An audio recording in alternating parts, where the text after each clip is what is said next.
Bom dia, irmãos. Que a graça e a paz do Senhor Jesus seja com todos. Amém. Eu convido os irmãos a abrirem na primeira carta do apóstolo João,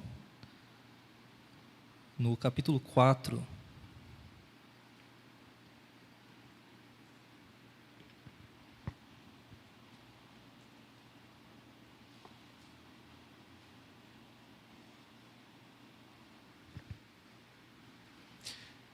Primeira carta do apóstolo João, 1 João, capítulo 4.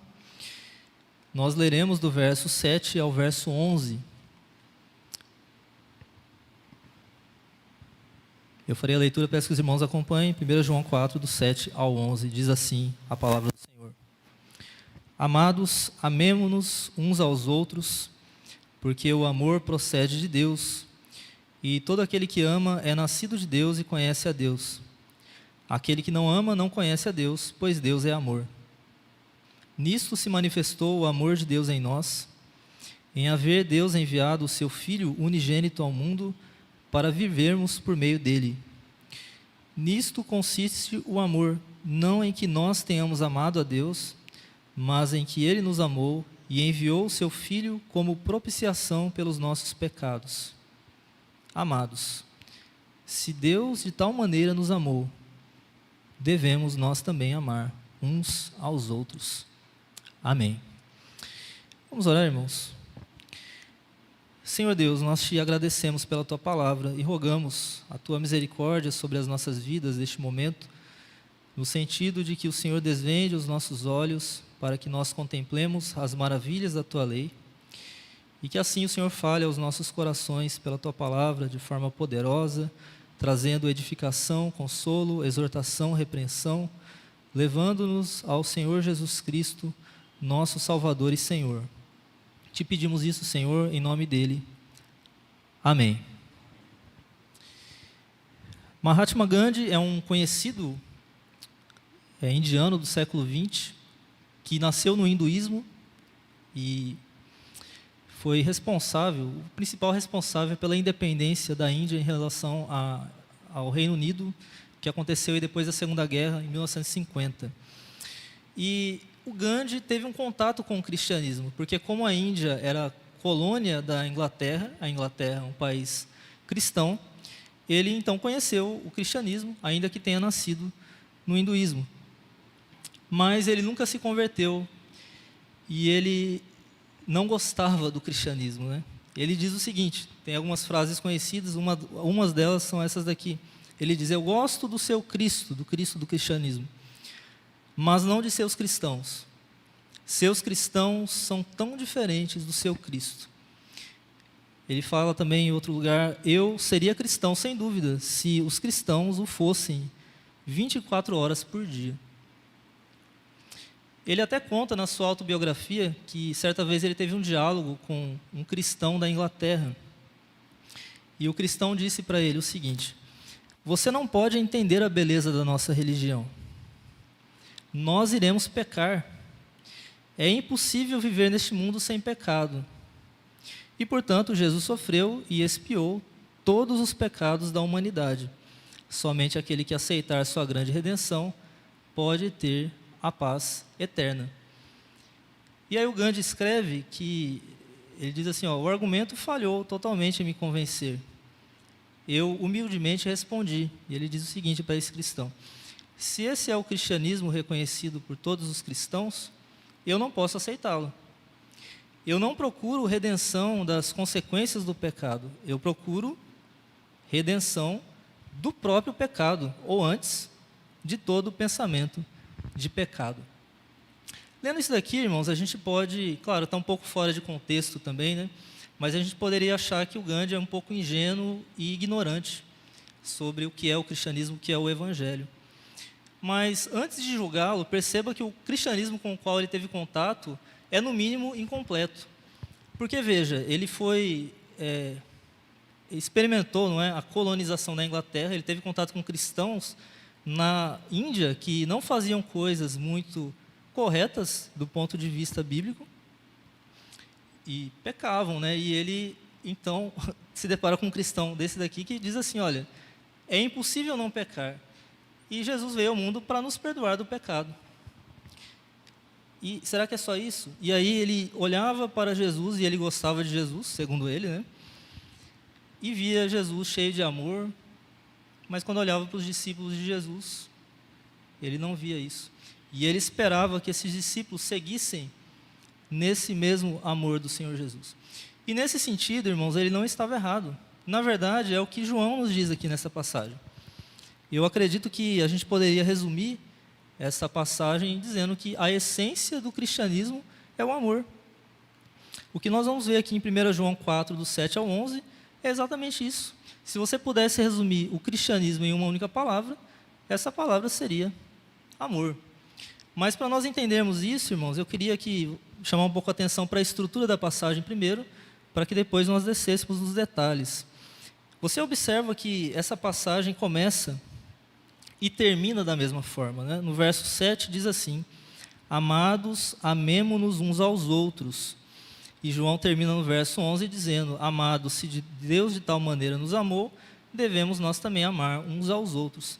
Isso é uma estrutura retórica literária conhecida como inclusão, em que você começa e termina um determinado texto da mesma forma para chamar a atenção para uma determinada ideia. Então, assim, a gente poderia dizer com certeza que a ênfase aqui é o mandamento de amar.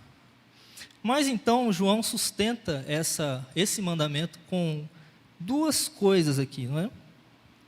No verso 7 e 8, ele vai apresentar o amor que Deus tem por si mesmo, o amor no próprio Deus, como um argumento para nós amarmos. E do verso 9 ao verso 10, ele fala de como esse amor que estava em Deus transbordou e nos alcançou no Evangelho. Então, irmãos, eu quero olhar esse texto pensando nessas três partes, mas eu vou olhar primeiro os argumentos que João apresenta, para depois nós voltarmos para o mandamento. Então, eu quero olhar primeiro esse amor que está no próprio Deus, depois como esse amor transborda e nos alcança, para então pensar como isso afeta a nossa vida, como isso deveria nos afetar no sentido de que nós devemos nos amar, como ele nos ordena aqui. Então, a essência do cristianismo é o amor. Por quê, irmãos? Em primeiro lugar, porque Deus é amor. Veja então os versos 7, a parte B, e o verso 8. João diz que nós devemos amar por quê? Porque o amor procede de Deus. E todo aquele que ama é nascido de Deus e conhece a Deus. Aquele que não ama não conhece a Deus, pois Deus é amor. Veja que aqui ele também tem uma estrutura, não é? Literária, em que ele começa e termina da mesma forma, e a segunda e a penúltima parte do texto também são parecidos. Isso é chamado quiasmo, né? O começo e o fim é igual, a segunda parte e a penúltima, né, são iguais. Porque ele diz: o amor procede de Deus. E depois ele diz: Deus é amor. E depois no meio ele diz: todo aquele que ama é nascido de Deus e conhece a Deus. Aquele que não ama não conhece a Deus. Vamos olhar então primeiro os extremos, né? E ele diz que são duas afirmações: o amor procede de Deus, ou seja, a origem do amor é Deus. Deus é quem dá origem a isso. E por quê? Porque Deus é amor. Se há uma definição de Deus, é isso. Ele é amor. A essência de Deus é amor. Mas aí nós nos perguntamos: o que é o amor? Como é que você poderia explicar para alguém o que é isso? E uma boa definição, me parece, é que amar é você se entregar a outra pessoa. O amor é uma doação de si mesmo ao outro. E se isso é assim, irmãos, fica uma pergunta, não é? Porque nós conseguimos entender Deus fazendo isso depois da criação. Então Deus se entrega por nós. Mas e quando não havia criação? E nós não podemos pensar que Deus só é amor depois de criar, porque se fosse assim, a essência dele não seria amor. Na verdade, o amor seria algo que estaria condicionado ao fato de ele criar. E aí isso não poderia fazer parte da essência de Deus. Logo, Deus deve amar antes de existir mundo. Mas então fica a pergunta: quem é que Deus amava antes de ele ter criado qualquer outra coisa? E a resposta, irmãos, eu creio que está aqui nesta passagem, mesmo no verso 9, por exemplo, quando é apresentado, claro que isso já vai para outra parte do texto, né? Mas aqui nos apresenta o Filho unigênito de Deus. Então, aqui está a resposta. Como é que Deus pode ser amor antes de existir qualquer coisa? Bom, existe um Filho. Então, nós vemos que Deus tem um Filho, o Filho unigênito. Segundo João, capítulo 1, verso 1, esse Filho sempre existiu. O Verbo estava com Deus no princípio. Sempre existiu. Esse Verbo é o Filho, como a gente vê no capítulo 1, verso 14 de João, quando diz que esse Verbo se fez carne e vimos a glória dele como de um unigênito, Filho do Pai. Então, ele sempre existiu com o Pai. Além disso, ele é Deus. João vai dizer isso em João 1 mesmo, verso 1. Né? Esse Verbo que sempre existiu é Deus. E aí, irmãos, nós temos esse termo aqui, que é o termo unigênito, que significa único gerado. Existe uma discussão, eu acho que é importante trazer aqui, porque nós estamos num ambiente acadêmico, de alguns teólogos que dizem que, na verdade, unigênito não deveria ser traduzido assim, porque o termo grego significa único apenas. Ele é o Filho único, pronto. E existe todo um argumento etimológico baseado para fundamentar essa posição. Porém, irmãos, quando nós observamos o uso de unigênito nos escritos de João, que é o único lugar onde aparece, no Evangelho de João, capítulo 1, capítulo 3, e aqui em 1 João, capítulo 4, você vai observar que sempre, quando aparece o termo unigênito, no contexto, João está falando sobre nascimento, o nascimento dos crentes, nascimento ou geração dos crentes. Por exemplo, nós vimos aqui, no versículo 7, diz que todo aquele que ama é nascido de Deus e conhece a Deus. Veja aí. Mas depois João diz que existe um Filho unigênito. Então, nós nascemos de Deus. Somos filhos, nascidos de Deus. Mas há um sentido em que Jesus é nascido de Deus, é gerado de Deus, de uma maneira única e exclusiva. Então, eu creio, irmãos, que o contexto mostra que o significado é unigênito mesmo. E o que significa isso, irmãos? É aquilo que está no credo niceno, que nós professamos. Jesus é o Senhor Jesus Cristo, Filho unigênito de Deus, nascido antes de todos os séculos, Deus de Deus, luz de luz, Deus verdadeiro de Deus verdadeiro, gerado, não criado, consubstancial ao Pai. Deus sempre teve um filho, o filho sempre teve um pai. É uma relação eterna. E Deus amava esse filho antes de qualquer outra coisa existir. Jesus fala isso em João 17, 24, quando ele diz, na oração sacerdotal, Pai, me amaste antes da fundação do mundo. Deus o amava. E aí tem pessoas que perguntam, né? Até Agostinho fala dessa pergunta. O que Deus fazia antes de criar o mundo? Né? É uma pergunta meio sem sentido, porque antes de Deus criar o mundo, não existia um antes, porque antes existe onde existe tempo e não havia tempo antes da criação do mundo. Mas se nós fôssemos tentar responder essa pergunta, colocando umas aspas no antes, né? Antes de Deus criar o mundo, o que ele fazia? Ele amava. E amava o seu filho, que é o que ele ama acima de qualquer outra coisa. E, irmãos, eu acho que o batismo de Jesus, ele é um bom reflexo histórico desse relacionamento eterno que há entre o Pai e o Filho. Quando Jesus sai das águas, nós lemos nos Evangelhos, que o Pai declara dos céus, Tu és o meu Filho amado, em Ti me comprazo. E a prova desse amor do Pai pelo Filho é a dádiva do Espírito. Deus envia o Espírito dos céus como pomba, e Ele desce sobre Jesus. Esse é o presente que Deus dá ao Filho. A igreja sempre viu isso como um reflexo histórico de algo que sempre aconteceu. Deus sempre amou o Filho e sempre lhe deu como presente o Espírito, como uma evidência disso. E a igreja ocidental foi além e entendeu que a dádiva é recíproca. O Filho que recebe esse Espírito também o devolve ao Pai como uma evidência do seu amor, porque ele também ama o Pai. Ele diz isso em João 14. E é por isso que a igreja do Ocidente diz que o Espírito procede do Pai e do Filho. Isso é uma coisa que acontece no tempo, porque no tempo Jesus recebe o Espírito no seu batismo para dá-lo a nós. E na eternidade ele recebe para devolvê-lo ao Pai. E aí o Espírito é o vínculo da perfeição, a comunhão eterna de amor infinito entre o Pai e o Filho. Irmãos, e esse amor é um amor infinito. O amor aproxima as pessoas. Mas no caso de Deus, que é um amor infinito, é um amor que aproxima tanto que as pessoas começam a se penetrar. E você já não consegue, em certo sentido, separá-las. É possível distingui-las, são pessoas diferentes, mas elas se unem de tal forma que elas são um único Deus. Tem um teólogo da Igreja do Oriente que diz que cada pessoa está intencionalmente aberta às outras e direcionada para elas em um amor que é total e infinito. E cada pessoa não se apega a nada para si mesma, mas é dada totalmente às outras.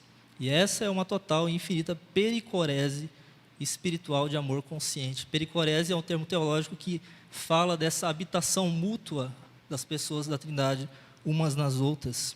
E Gregório de Nazianzo, numa frase conhecida, diz que mal me dou conta do um e sou iluminado pelo esplendor dos três, mal os distingo e volto de volta a um.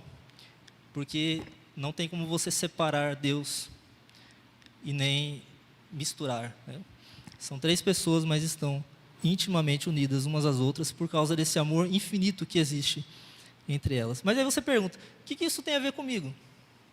Tudo bem, Deus é amor e, portanto, Ele é a origem do amor, mas o que isso tem a ver com a minha vida? Bom, irmãos, João acha que tem tudo a ver. Veja aí o que ele diz na sequência. Ele diz assim, verso 7, porque o amor procede de Deus, mas olha aí, todo aquele que ama é nascido de Deus e conhece a Deus, e aquele que não ama não conhece a Deus, né? Pois Deus é amor. Então veja que ele fala duas coisas que são a mesma coisa, né? Só que afirmando e negando. Todo aquele que ama é nascido de Deus e conhece a Deus, e aquele que não ama não conhece a Deus. Ou seja, só quem nasceu de Deus ama, e só conhece a Deus quem ama. Em outras palavras, se você ama, você conhece a Deus. Se você não ama, você não conhece a Deus. Talvez alguém ache estranho, mas não é possível conhecer coisas sobre Deus mesmo sem amar? E é possível, claro. Eu acho que os fariseus são o maior exemplo disso. Ortodoxia sem amor é algo totalmente possível. Jesus diz, inclusive, que eles estavam sentados na cadeira de Moisés e nós deveríamos fazer tudo o que eles dizem, mas não o que eles fazem. Então, sim, eles conheciam coisas sobre Deus, sem amor. Mas conhecer coisas sobre Deus, irmãos, não é a mesma coisa que conhecer a Deus. Conhecer a Deus é mais do que isso, é um relacionamento de amor com Ele, que obviamente é impossível sem o próprio amor.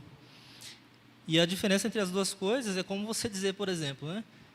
Eu conheço o Bill Gates.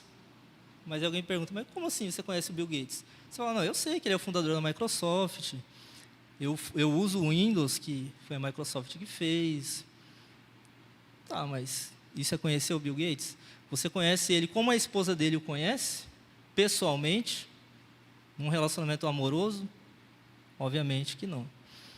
E há um mundo de diferença entre essas coisas, não é, irmãos? Assim como há entre aquele que diz que conhece a Deus, mas não ama. Não, ele não conhece a Deus, ele conhece coisas sobre Deus. E aí está o perigo, irmãos, porque nós estamos num seminário, nós aprendemos coisas sobre Deus e nós podemos ser pessoas que não amam a Deus.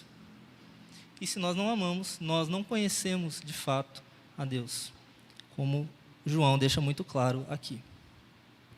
Portanto, irmãos, Deus é amor porque Ele ama o seu Filho mais do que tudo. Mas Deus não quis que esse amor ficasse contido, entre aspas, dentro da Trindade. Deus desejou que esse amor transbordasse e nos alcançasse. E aí nós chegamos, então, no segundo ponto dessa passagem. O cristianismo, a essência dele é o amor, não só porque Deus é amor, mas porque o Evangelho é uma mensagem de amor. Veja o verso 9 e o verso 10. João diz, Nisto se manifestou o amor de Deus em nós, em haver Deus enviado o seu Filho unigênito ao mundo para vivermos por meio dele. Nisto consiste o amor, não em que nós tenhamos amado a Deus, mas em que ele nos amou e enviou o seu Filho como propiciação pelos nossos pecados. Então, João agora apresenta o Evangelho como uma mensagem de amor. E ele faz duas afirmações que são paralelas, acho que vocês perceberam, né? O versículo 9 e o versículo 10 são muito parecidos, com algumas pequenas diferenças. Então, eu vou tratar das partes semelhantes de forma unida, tá bom? Eu vou juntar essas partes. Começa aqui, então, o verso 9, dizendo que nisto se manifestou o amor de Deus em nós. E o verso 10 começa: nisto consiste o amor, não em que nós tenhamos amado a Deus, mas em que ele nos amou. Então, o que João está dizendo aqui, irmãos? Que Deus não ama apenas o seu Filho, mas ele também nos ama e nos amou mesmo antes que nós o amássemos. É isso que João diz um pouco adiante, aí no capítulo 4 ainda dessa carta, verso 19, quando ele diz: nós amamos porque ele nos amou primeiro. A prioridade no amor é de Deus. Paulo fala a mesma coisa em Romanos 5, verso 8. Deus prova o seu próprio amor para conosco pelo fato de ter Cristo morrido por nós, sendo nós ainda pecadores. Ou seja, nós não amávamos a Deus e nem merecíamos esse amor, mas ele nos amou. Então veja que a mensagem do Evangelho é uma mensagem de amor, não porque é uma mensagem que fala do nosso amor a Deus, não, mas do amor de Deus por nós. Ele nos amou. Foi graça de Deus, nós não merecíamos. Mas por que esse amor, o que foi, né? Como foi que esse amor se demonstrou para nós? Qual é a evidência desse amor? Qual é o tamanho desse amor? E aí, na sequência, irmãos, nós vemos aqui, ainda no verso 9, né, que o amor se manifestou nisso, em haver Deus enviado o seu Filho unigênito ao mundo. Verso 10 diz: e enviou o seu Filho. Ou seja, o amor de Deus se manifestou por meio de um presente que ele nos deu, o seu próprio Filho. Deus amou o mundo de tal maneira que deu o seu Filho unigênito, para que todo que nele crê não pereça, mas tenha vida eterna. Essa é a evidência do amor de Deus e o tamanho do amor de Deus. Quanto é que Deus nos ama, irmãos? Bom, ele entregou o seu próprio Filho. E não há nada que Deus ame mais do que o seu Filho. Qual é o tamanho do amor de Deus por nós? Jesus responde, João 17, 26. Eu lhes fiz conhecer o teu nome, Pai, e ainda o farei conhecer, a fim de que o amor com que me amaste esteja neles e eu neles esteja. Meus irmãos, que coisa profunda é essa? A gente tem que até fazer algumas qualificações, não é? O amor que Deus demonstrou por Jesus é o amor que vai estar em nós. Temos que fazer qualificações, né? Porque o amor que Deus tem pelo Filho é o amor de Deus por Deus. Deus não pode amar uma criatura como Ele ama a Deus. Mas o amor de Deus é tão grande por nós, irmãos, que a Bíblia usa esse tipo de linguagem, quase que igualando as duas coisas. É um amor muito grande, irmãos. Mas vamos continuar aqui. Diz aqui que Ele enviou o Filho unigênito, que eu já falei desse termo. Mas agora eu chamo a atenção para o fato de que isso é um uso da Septuaginta em Gênesis 22, que usa a mesma linguagem para falar do sacrifício que Deus manda Abraão oferecer, do seu próprio filho Isaque. Toma teu filho, teu único filho Isaque, a quem amas, e vai-te à terra de Moriá. Oferece-o ali em holocausto, sobre um dos montes que eu te mostrarei. Teu filho, teu único filho Isaque, a quem amas. E Deus manda Abraão fazer esse sacrifício. Meus irmãos, é difícil imaginar a dor de Abraão diante dessa possibilidade muito concreta, né? Porque Deus mandou ele fazer isso, de ele perder o seu filho. Eu lembro aqui de uma fala de uma personagem da série Falcão e o Soldado Invernal. Quem gosta aí de seriados da Marvel vai lembrar, né? Quando ela diz assim: quando um cara perde a esposa, é chamado de viúvo. Quando seus pais morrem, você é um órfão. Mas não tem uma palavra para alguém que perdeu os filhos, porque é a pior coisa que pode acontecer. Abraão não perdeu o seu filho. Deus o impediu, né, de fazer isso, porque a ideia é que isso se tornasse um tipo de algo que o próprio Deus faria. Mas isso que Abraão não fez, Deus fez, irmãos. E ele perdeu o seu filho. Deus não enviou o seu filho ao mundo apenas para assumir a nossa natureza e torná-la capaz de participar da natureza divina, como está em 2 Pedro 1,4. Não foi só para isso. Deus não enviou o seu Filho ao mundo apenas para ensinar com autoridade e nos dar uma moral tão elevada que o mundo nunca conheceu. Não foi só isso. Ele não enviou o seu Filho ao mundo apenas para curar enfermos, ressuscitar mortos, expulsar demônios, dando evidências muito claras de que ele veio reverter os efeitos do pecado. Não foi só isso. Mais do que tudo isso, irmãos, Deus enviou o seu Filho para morrer. E para morrer por você. Talvez você tenha perdido um filho, ou alguém querido aí, nesse tempo de pandemia. E você pode pensar que ninguém entende a sua dor. E eu devo reconhecer que é difícil alguém entender, porque não é fácil perder alguém que a gente ama, muito menos um filho. Mas eu quero te dizer que Deus sabe exatamente o que você está passando. Deus conhece porque Ele perdeu alguém que Ele amava, na verdade a pessoa que Ele mais amava, que é o seu próprio filho. Deus entende perfeitamente. Mas eu também queria falar com você que talvez se sinta não amado. Você às vezes acha que as pessoas não gostam de você, você não consegue satisfazer aquele anseio que há no seu interior por um amor que preencha de fato. Claro, você nunca vai satisfazer isso com coisas deste mundo. O vazio que há no nosso coração é infinito, e nada senão algo infinito pode preencher. Mas veja esse amor tremendo de Deus, amor tão grande que entregou aquilo que havia de mais precioso para Ele, Deus Filho. Irmãos, é demais, é muito amor. Como não se sentir amado diante dessa realidade? É claro que Deus te ama, é claro que alguém te ama, e a pessoa mais importante te ama, o próprio Deus. Mas aí fica uma pergunta, por que o Filho de Deus teve que morrer? Deus entregou, para que isso? Continua aqui o nosso texto. Eu vou ler agora o final do verso 10. O Filho foi enviado ao mundo, diz, como propiciação pelos nossos pecados. E como João diz em 1 João 2, verso 2, e não somente pelos nossos próprios, mas ainda pelos do mundo inteiro. Jesus morreria pelos pecados de uma multidão, de milhões, talvez bilhões de pessoas que seriam alcançadas pela graça de Deus. E veja, irmãos, vamos entender o que é a propiciação. Deus, Ele odeia o pecado e a sua ira se manifestará contra o pecado e contra aqueles que o praticam. Isso é inevitável. Deus vai ter que punir o pecado. Mas então a Bíblia diz que Jesus foi punido em nosso lugar.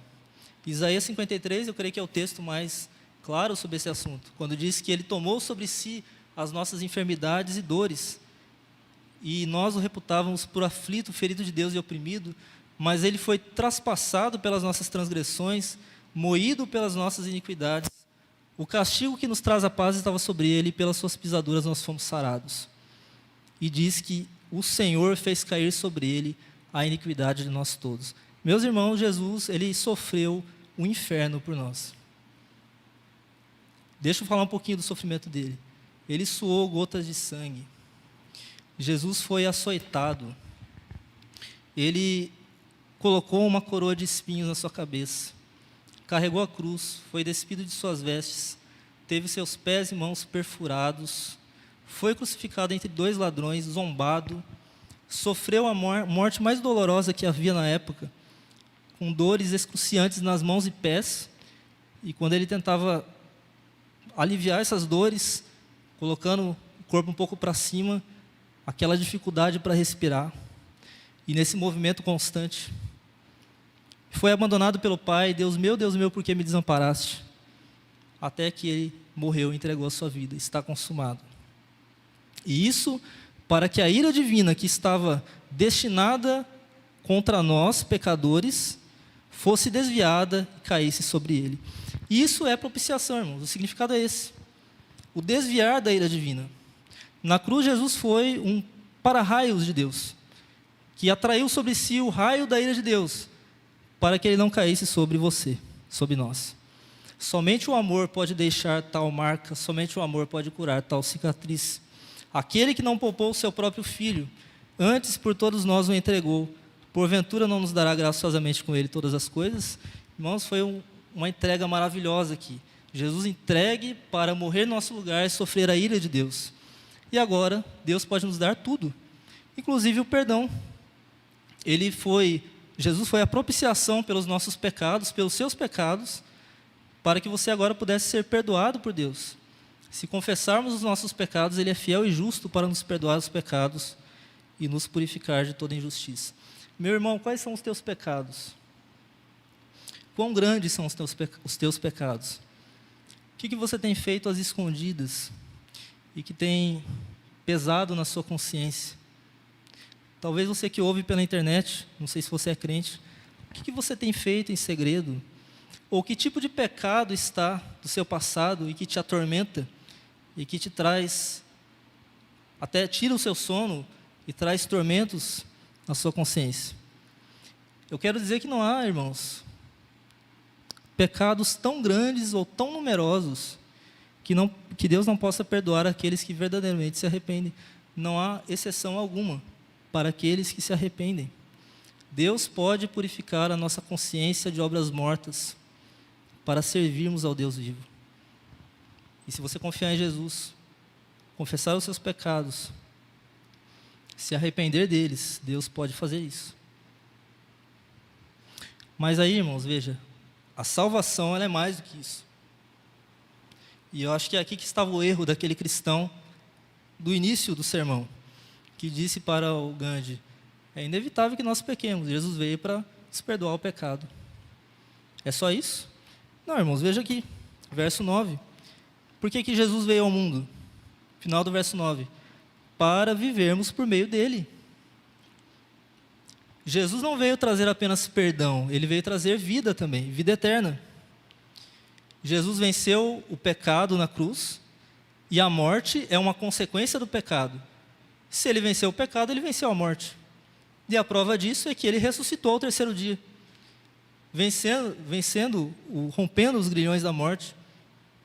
Ele subiu aos céus, se assentou à direita de Deus, e de lá ele envia o seu Espírito no dia de Pentecostes para nos dar a mesma vida que ele recebeu na ressurreição, que é o que nós chamamos de novo nascimento, regeneração. É o que João chama aqui no verso 7, nós já vimos, de ser nascido de Deus. Isso é a vida que Deus tem a nos dar, particularmente o Senhor Jesus Cristo, porque Ele recebeu essa vida na sua ressurreição. E graças a isso nós podemos viver por meio dEle. Veja, é uma vida que começa aqui e que continua para sempre. E essa vida, irmãos, não é só uma vida no sentido assim, fui regenerado, beleza. Não, isso é uma transformação que começa no interior, até no subconsciente, mas vai se refletindo fora. Não é apenas perdão que Deus tem a oferecer, Ele tem a oferecer também transformação. E aí, é isso que faltou lá no cristão que conversou com Gandhi. Ele não contou ao Gandhi toda a verdade. Agora eu queria perguntar, né, o que é essa vida mesmo? Vamos pensar um pouco mais sobre isso. E o que fazer em resposta a tão grande amor que Deus demonstrou por nós? E isso já nos leva, irmãos, ao terceiro ponto deste sermão. Então nós vimos que o cristianismo, ele tem como a sua essência o amor. Primeiro, porque Deus é amor.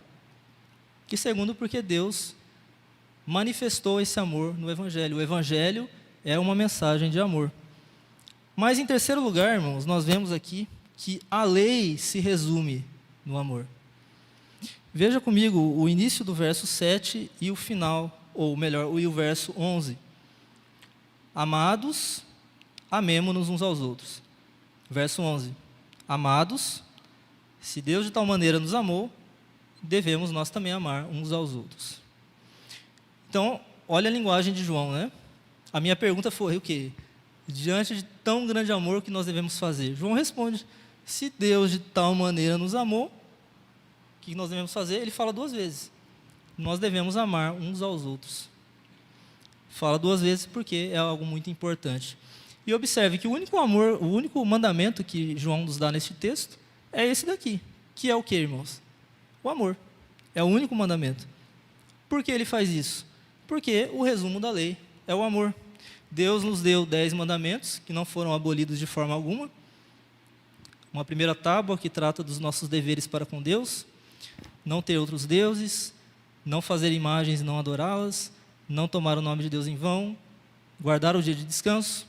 Uma segunda tábua que fala dos nossos deveres para com o próximo, honrar pai e mãe, não matar, não adulterar, não furtar, não dizer falso testemunho e não cobiçar. Mas Jesus resume toda essa lei em 2 mandamentos: amar a Deus de todo o coração e amar ao próximo como a si mesmo. Paulo faz a mesma coisa quando ele resume lá em Romanos, no capítulo 13, dizendo que a ninguém fiqueis devendo coisa alguma, exceto o amor com que vos ameis uns aos outros. Ele cita vários mandamentos da segunda tábua e diz assim, que tudo isso se resume em amarás o teu próximo como a ti mesmo. O amor não pratica o mal contra o próximo, de sorte que o cumprimento da lei é o amor.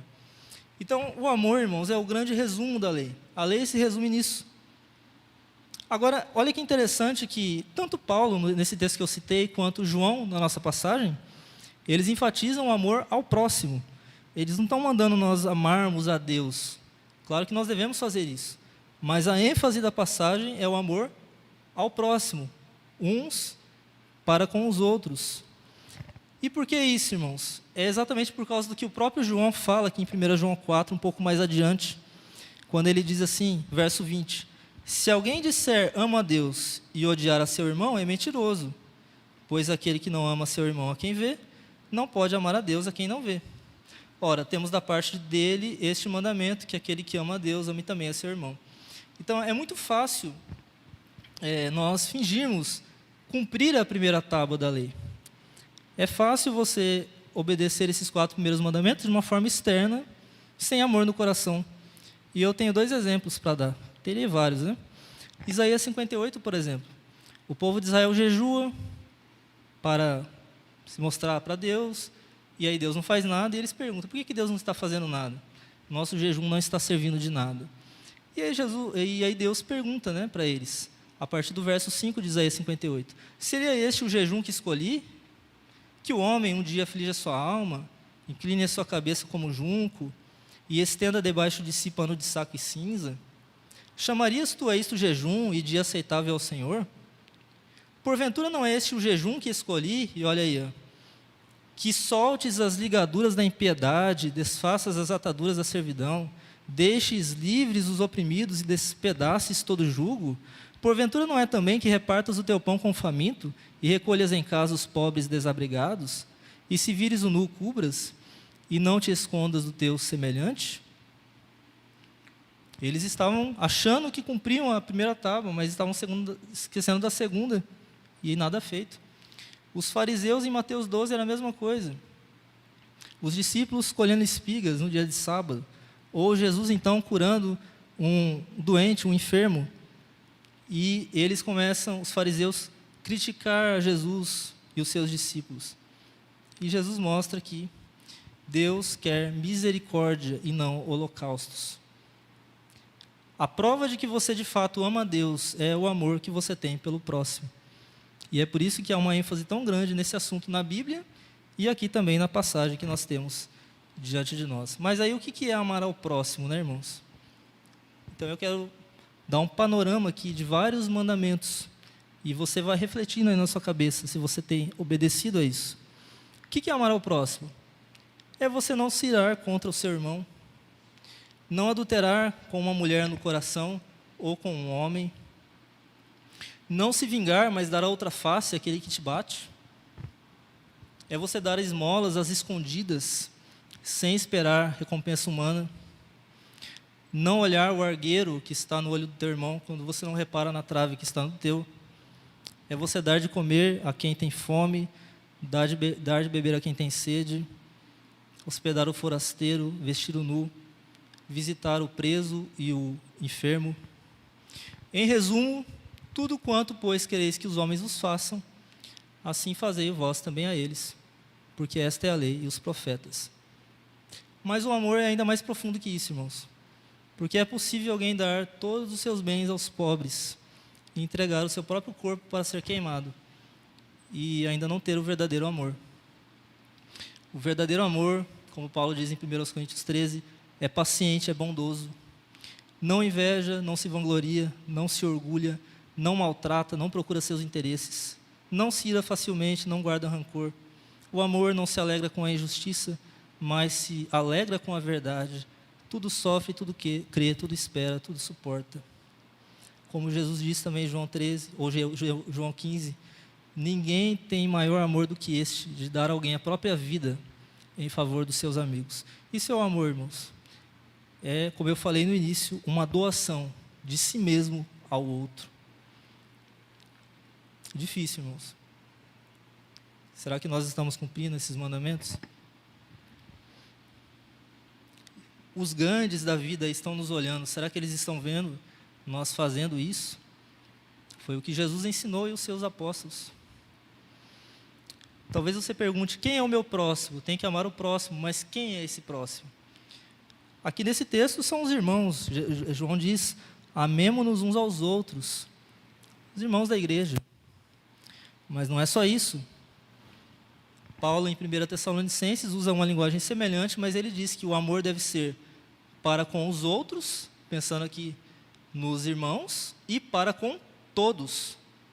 O amor deve abranger todas as pessoas. E sendo mais específico, como Jesus diz em Mateus 5, nós devemos amar até os inimigos. Amai os vossos inimigos e orai pelos que vos perseguem. Já pensou? Amar aquela pessoa que é até inimiga do cristianismo e que te persegue? Mas é o que Jesus nos manda fazer. E a pergunta não é nem tanto quem é o próximo, né, irmãos? Como a parábola do bom samaritano ensina, a minha pergunta não deve ser quem é o meu próximo, mas de quem eu devo ser próximo. Quando Jesus termina a parábola, e ele vai responder a pergunta do escriba que perguntou quem é o meu próximo, Jesus conta a parábola do bom samaritano, que eu acho que todo mundo conhece, né? Quando Jesus termina a parábola, ele não diz quem é o próximo. Ele diz, você deve ser o próximo. Porque o samaritano foi o próximo, Jesus diz, na vida daquele que estava necessitado. Nós devemos ser o próximo na vida dos outros. E aí, por que nós devemos amar assim, irmãos? Um amor tão profundo. Uma razão, a gente já apresentou, Deus nos amou assim. É mais do que natural que nós respondamos a esse amor, com um amor tão profundo quanto. Mas eu diria que nós devemos amar assim porque o amor, afinal, irmãos, é tudo o que importa. Tem uma frase de um cristão antigo que diz assim, teu é tudo aquilo que podes levar com a morte. Ou seja, você só possui de fato aquilo que você consegue levar com você para o outro mundo, vamos dizer assim. E o que é isso, irmãos? Dinheiro, títulos, reputação, parentes, amigos, alimento, vestes? Não. Dons espirituais? Não, porque havendo profecias, desaparecerão. Havendo línguas, cessarão. Havendo ciência, passará. E mesmo aqueles dons que permanecem, como, por exemplo, o seu dom de ensino, de exortação, de presidência, tudo isso um dia vai passar. Será que você leva a fé? Não, porque a fé é a certeza de coisas que se esperam, a convicção de fatos que se não veem, e quando a fé for substituída pela visão, quando você estiver na presença de Deus, não haverá mais fé. Será que é a esperança? Também não, porque esperança que se vê não é esperança, pois o que alguém vê, como o espera. Quando aquilo que você espera a Deus estiver diante de você, a esperança será substituída pela presença. Esperança não é eterna. A conclusão, irmãos, é aquela da música Walk On, da banda U2, quando eles dizem que o amor é a única bagagem que você pode levar. É tudo aquilo que você não pode deixar para trás. Você está numa viagem e não dá para colocar nada na mala, a não ser o amor. Paulo disse que o amor jamais acaba, em 1 Coríntios 13. O amor é tão importante, irmãos, que ele é o único passaporte para o céu. Deixa eu explicar. Nós somos salvos pela graça, é verdade, mediante a fé.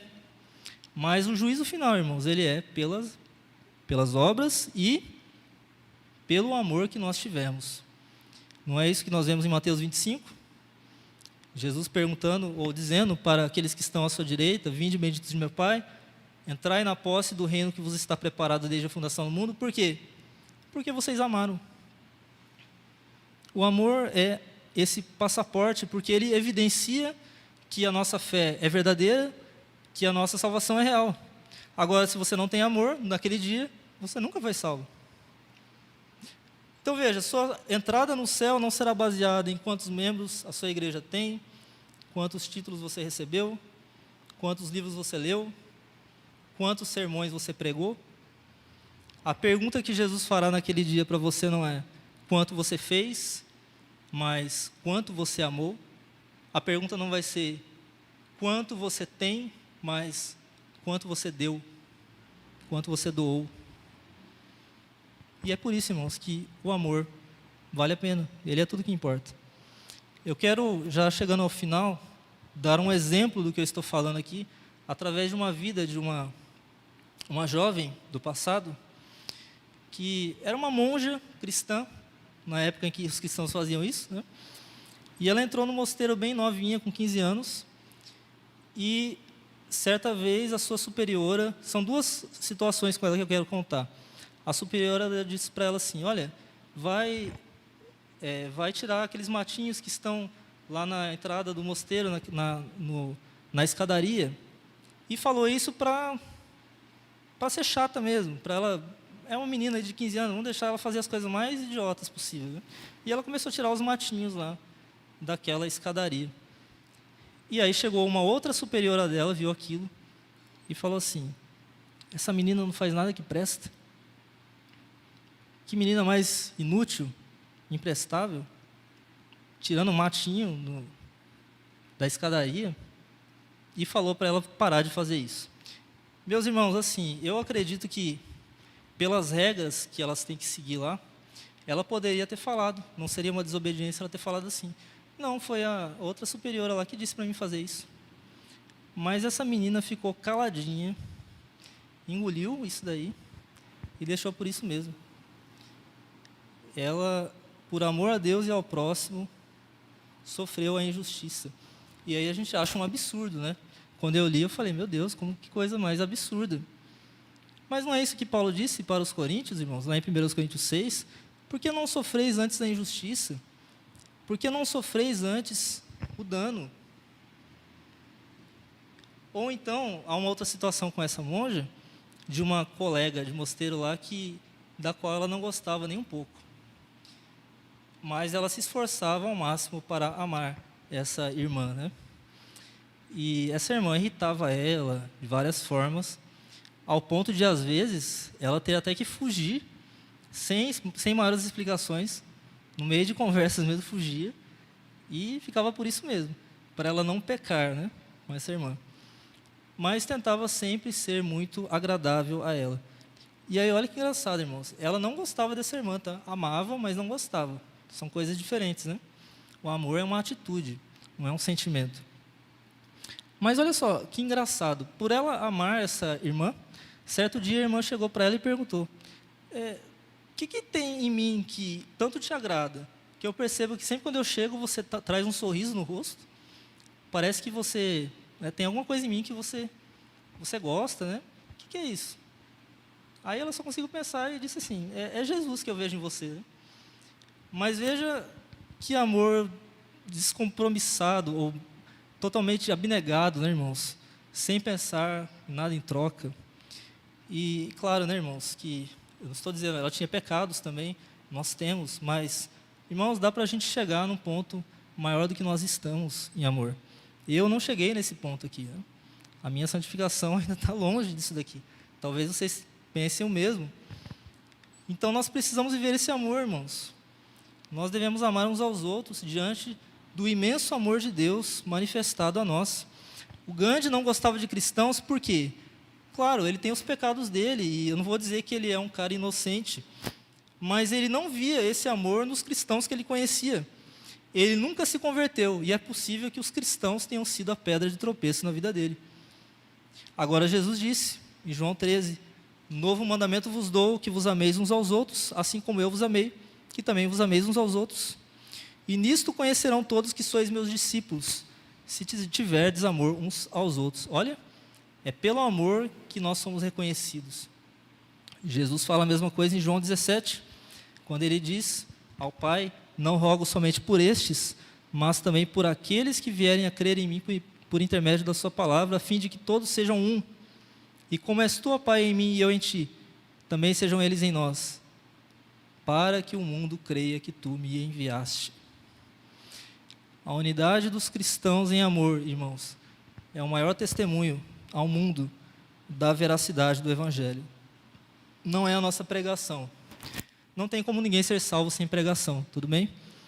Mas não tem como alguém ser salvo com pregação sem amor. Não é possível. Quando o mundo tenta nos enxergar, será que vê o que realmente somos? Para falar de amor, nós precisamos, irmãos, repartir o pão com aqueles que precisam, né? Chorar com os que choram, nos alegrar com os que se alegram. Do contrário, não há esperança. Nós precisamos aprender a amar o nosso irmão, viver em unidade. E aí, para terminar aqui alguns exemplos, começa na sua casa. Você tem que começar a aprender a amar a sua esposa, os seus filhos. Isso se expande aos irmãos da sua igreja local. Tem irmãos que você não gosta, com certeza. Você tem que amá-los. Isso se estende a irmãos da sua denominação de outras igrejas, alguns dos quais você não gosta por questões teológicas, talvez, não sei. Isso se estende até mesmo a cristãos de outras denominações.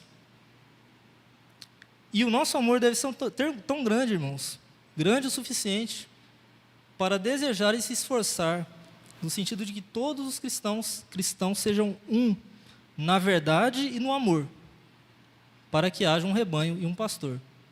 Porque, irmãos, não há esperança de evangelização mundial com mais de 30 mil igrejas aí, denominações diferentes. Me desculpe, mas é impossível. Se nós não aprendermos a nos amar ao ponto de buscar a unidade da igreja, não há esperança de conquistar o mundo. Gandhi olha para isso e fala, rapaz, eu gosto de Jesus, mas não gosto dos cristãos. Não há como conquistar o mundo assim. E se nós não vivermos o amor e as pessoas não se converterem por causa de nós, o sangue delas cairá sobre as nossas cabeças. Portanto, irmãos, a essência do cristianismo é o amor. Deus é amor.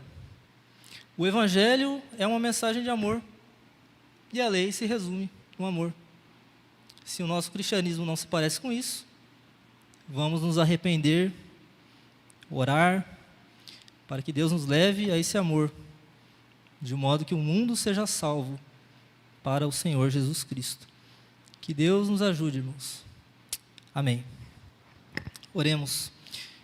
Senhor, nós precisamos desse amor do qual João fala aqui. Ajuda-nos, Senhor, a amarmos uns aos outros, a amarmos os nossos inimigos, a amarmos aqueles que nos perseguem, a amarmos, não a odiarmos, Senhor. E que assim o mundo creia que Tu enviaste o Teu Filho a este mundo, a observar o Teu corpo, a igreja, neste mundo, vivendo como o Teu Filho viveu. Nos ajude, Senhor, nesse sentido. E que assim o mundo creia, o mundo seja salvo, que as nações sejam alcançadas, que o Evangelho seja proclamado e vivido em toda a terra, Senhor. Esse é o nosso desejo, essa é a nossa esperança, mas sem Ti nada podemos fazer. Ajuda-nos, Senhor, nós te pedimos. Em nome de Jesus. Amém.